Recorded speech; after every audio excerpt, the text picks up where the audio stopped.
I have yet to give a speech or have a meeting where somebody doesn't ask me the millennial question.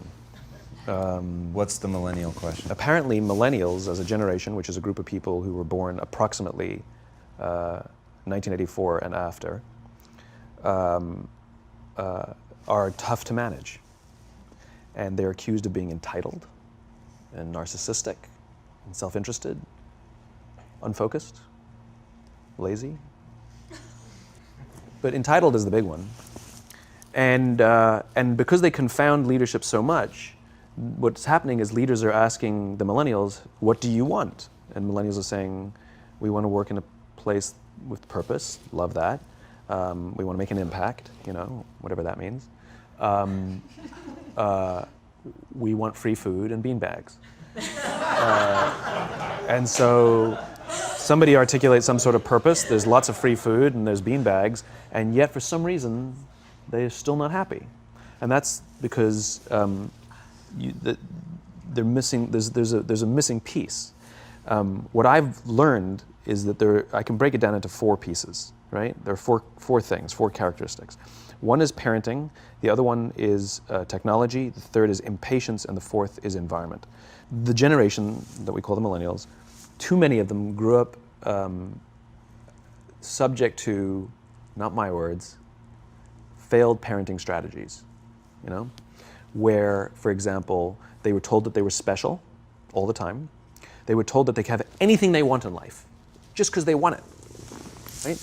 They were told, some of them got into honors classes, not because they deserved it, but because their parents complained. And some of them got A's, not because they earned them, but because the teachers didn't want to deal with the parents. Some kids got participation medals. You got a medal for coming in last, right? Which the science we know is pretty clear, which is it devalues the medal and the reward for those who actually work hard. And it actually makes the person who comes in last feel embarrassed because they know they didn't deserve it. So it actually makes them feel worse, right? So you take this group of people and they graduate school and they get a job, and they're thrust into the real world, and in an instant, they find out they're not special, their moms can't get them a promotion, that you get nothing for coming in last, and by the way, you can't just have it because you want it, right? And in an instant, their entire self-image is shattered. And so you have an entire generation that's growing up with lower self-esteem than previous generations. The other problem, to compound it, is we're growing up in a Facebook, Instagram world. In other words, we're good at putting filters on things. We're good at showing people that life is amazing even though I'm depressed, right? And so everybody sounds tough, and everybody sounds like they got it all figured out. And the reality is there's very little toughness, and most people don't have it figured out. And so when the more senior people say, well, what should we do? They sound like, this is what you got to do. And they have no clue, right? So you have an entire generation growing up with lower self-esteem than previous generations, right? Through no fault of their own, right? They were dealt a bad hand, right? Now let's add in technology. We know that engagement with social media and our cell phones releases a chemical called dopamine. That's why when you get a text, it feels good, right? So we've all had it where you're feeling a little bit down or feeling a bit lonely, and so you send out 10 texts to 10 friends, hi, hi, hi, hi, hi, because it feels good when you get a response, right? Right? It's why we count the likes. It's why we go back 10 times to see if my Instagram is growing slower, did I do something wrong? Do they not like me anymore, right? The trauma for young kids to be unfriended, right? Because we know when you get a hit of dopamine, which feels good. It's why we like it. It's why we keep going back to it. Dopamine is the exact same chemical that makes us feel good when we smoke, when we drink, and when we gamble. In other words, it's highly, highly addictive. Right? We have age restrictions on smoking, gambling, and alcohol, and we have no age restrictions on social media and cell phones, which is the equivalent of opening up the liquor cabinet and saying to our teenagers, hey, by the way, this adolescence thing, if it gets you down. But that's basically what's happening. Right? That's basically what happened. You have an entire generation that has access to an addictive, numbing chemical called dopamine through social media and cell phones as they're going through the high stress of adolescence. Why is this important? Almost every alcoholic discovered alcohol when they were teenagers. When we're very, very young, the only approval we need is the approval of our parents. And as we go through adolescence, we make this transition where we now need the approval of our peers. Very frustrating for our parents, very important for us. It allows us to acculturate outside of our immediate families into the broader tribe, right? It's a highly, highly stressful and anxious period of our lives, and we're supposed to learn to rely on our friends. Some people, quite by accident, discover alcohol and numbing effects of dopamine to help them cope with the stresses and anxieties of adolescence. Unfortunately, that becomes hardwired in their brains, and for the rest of their lives, when they suffer significant stress, they will not turn to a person, they will turn to the bottle. Social stress, financial stress, career stress, that's pretty much the primary reasons why an alcoholic drinks, right? What's happening is, because we're allowing unfettered access to these dopamine-producing devices and media, basically it's becoming hardwired, and what we're seeing is, as they grow older, too many kids don't know how to form deep, meaningful relationships. Their words, not mine. They will admit that many of their friendships are superficial. They will admit that their friends, that they don't count on their friends, they don't rely on their friends, they have fun with their friends, but they also know that their friends will cancel on them if something better comes along. Deep, meaningful relationships are not there because they never practice the skill set, and worse, they don't have the coping mechanisms to deal with stress. So when significant stress starts to show up in their lives, they're not turning to a person, they're turning to a device, they're turning to social media, they're turning to these things which offer temporary relief. We know, the science is clear, we know that people who spend more time on Facebook suffer higher rates of depression than people who spend less time on Facebook, right? These things balanced. Alcohol is not bad, too much alcohol is bad. Gambling is fun, too much gambling is dangerous, right? There's nothing wrong with social media and cell phones. It's the imbalance, right? If you're sitting at dinner with your friends and you're texting somebody who's not there, that's a problem. That's an addiction. If you're sitting in a meeting with people you're supposed to be listening to and speaking, and you put your phone on the table, face up or face down, I don't care, that sends a subconscious message to the room that you're just not that important to me right now, right? That's what happens. And the fact that you cannot put it away is because you are addicted, right? If you wake up and you check your phone before you say good morning to your girlfriend, boyfriend, or spouse, you have an addiction. And like all addiction, in time, it'll destroy relationships, it'll cost time, and it'll cost money, and it'll make your life worse, right? So you have a generation growing up with lower self-esteem that doesn't have the coping mechanisms to deal with stress, right? Now you add in the sense of impatience, right? They've grown up in a world of instant gratification. You want to buy something, you go on Amazon, it arrives the next day. You want to watch a movie? Log on and watch a movie. You don't check movie times. You want to watch a TV show? Binge. You don't even have to wait week to week to week, right? I know people who skip seasons just so they can binge at the end of the season, right? Instant gratification. You want to go on a date? You don't even have to learn how to be like, hey. You don't even have to learn and practice that skill. You don't have to be the uncomfortable one who says yes when you mean no and says no when you mean no, but yes when you... You don't have to swipe right. Bang, I'm a stud. Right? You don't have to learn the social coping mechanisms, right? Everything you want, you can have instantaneously. Everything you want, instant gratification, except job satisfaction and strength of relationships. There ain't no app for that. They are slow, meandering, uncomfortable, messy processes. And so I keep meeting these wonderful, fantastic, idealistic, hardworking, smart kids. They've just graduated school. They're in their entry-level job. And I sit down with them and I go, how's it going? They go, I think I'm going to quit. I'm like, why? They're like, I'm not making an impact. I'm like, you've been here 8 months. You know? It's as if they're standing at the foot of a mountain and they have this abstract concept called impact that they want to have in the world, which is the summit. What they don't see is the mountain. I don't care if you go up the mountain quickly or slowly, but there's still a mountain. And so what this young generation needs to learn is patience. That some things that really, really matter, like love, or job fulfillment, joy, love of life, self-confidence, a skill set, any of these things, all of these things take time.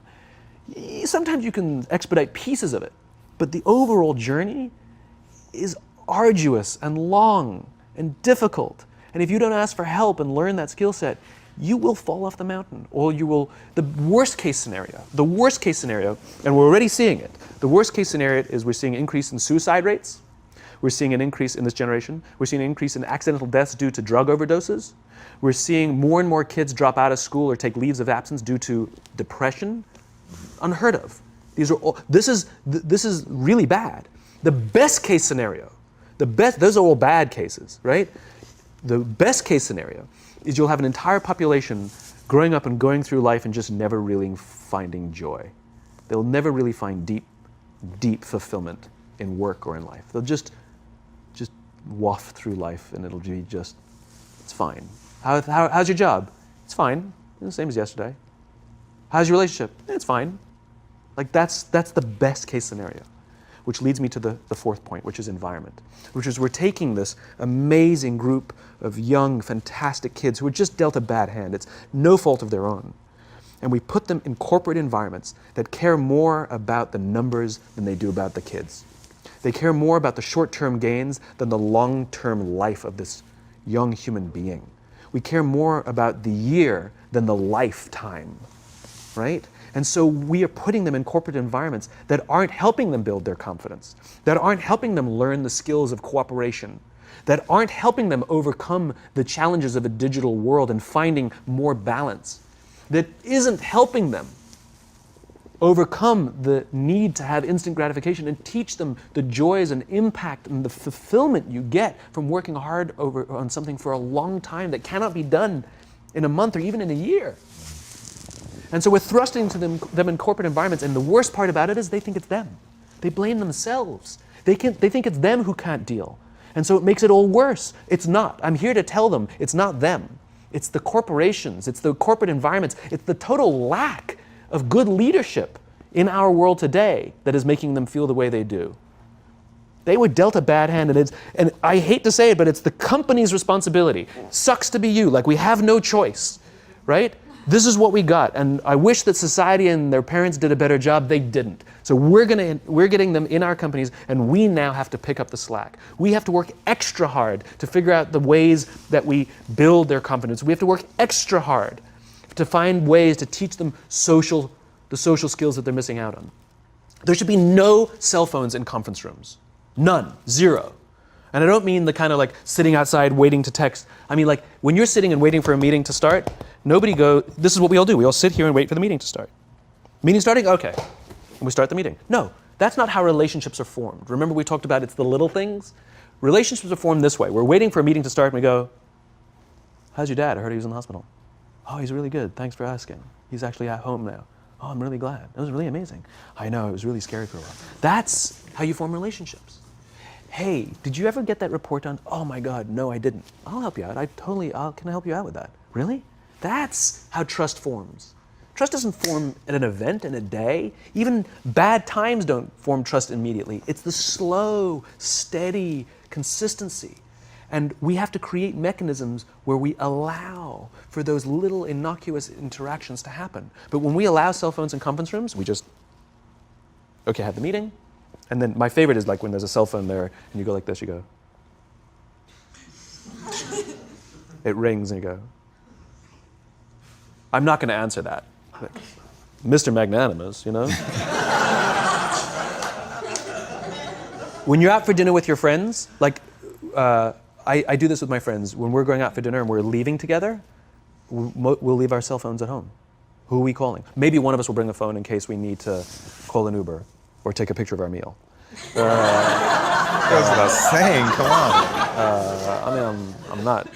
I'm an idealist, but I'm not insane. You know? Not a heathen. I mean, it looked really good. We'll take one phone. And so it's like an alcoholic. The reason you take the alcohol out of the house is because we cannot trust our willpower. We're just not strong enough.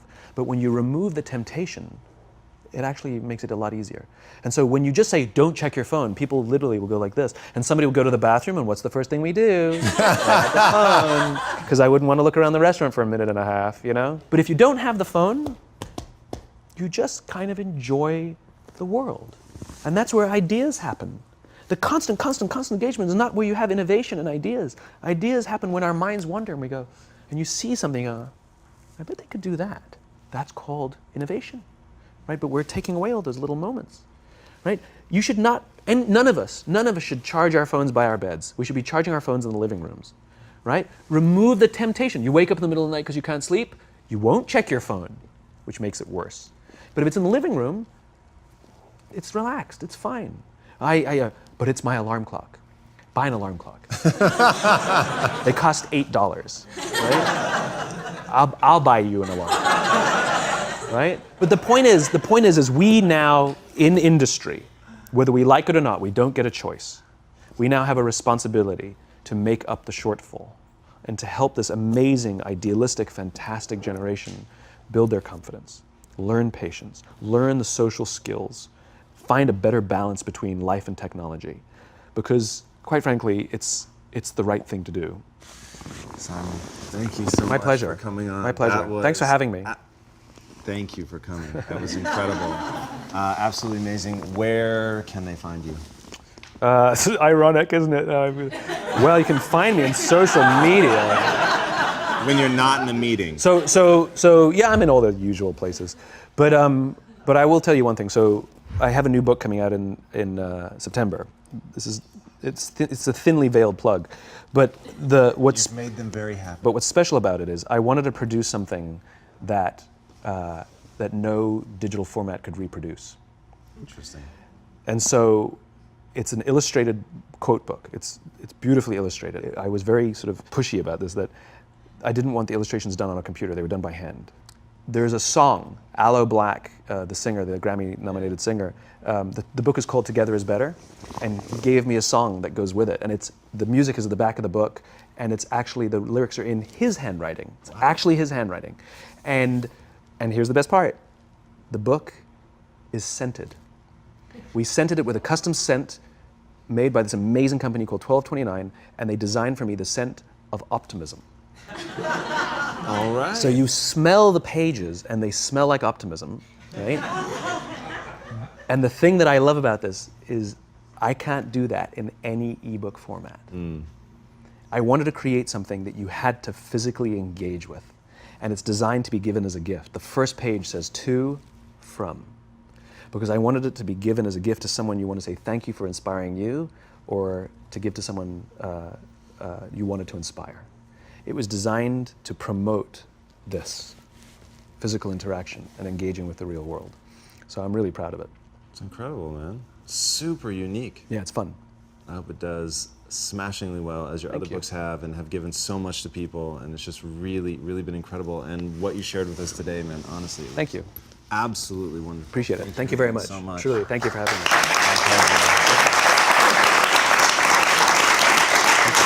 Guys, I should have done the entire interview at his feet, which is exactly how it felt. He has an amazing Twitter quote, which I'm going to paraphrase, but leaders are learners, and the people who stop pretending like they know everything and really open themselves up to knowledge are the ones that go farther ahead. Needless to say, it was much shorter than that since it was 140 characters, but that's the idea. And when I encountered Simon for the first time, it was with that enthusiasm of being opened up to learning something new, to changing everything, to build something that is better.